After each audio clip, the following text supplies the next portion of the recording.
మేము ఎన్నికల ముందు కూటమి ప్రజాప్రతినిధులుగా పోటీ చేసే సమయంలో హామీ ఇచ్చున్నాం.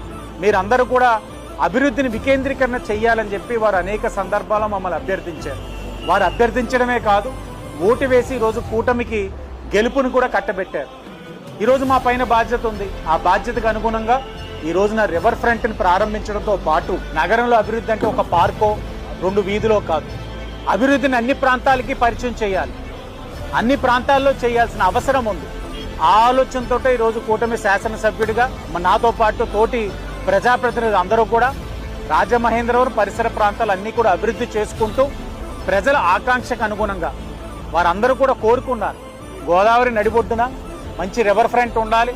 సాయంత్రం అయితే ప్రతి ఒక్కరూ కూడా వచ్చి వీక్షించాలి గోదావరి యొక్క అందాన్ని, ఆ చల్లని గాలిని వీక్షించాలి, కూర్చోవాలని ఏదైతే వారు తప్పించారో దాన్ని ఈరోజు నెరవేరుస్తా ఉన్నాం. 6 నెలల్లో ఏదైతే రివర్ ఫ్రంట్లో అప్పర్ ప్రామినేట్ 8 కోట్లతో చేస్తా ఉన్నాం.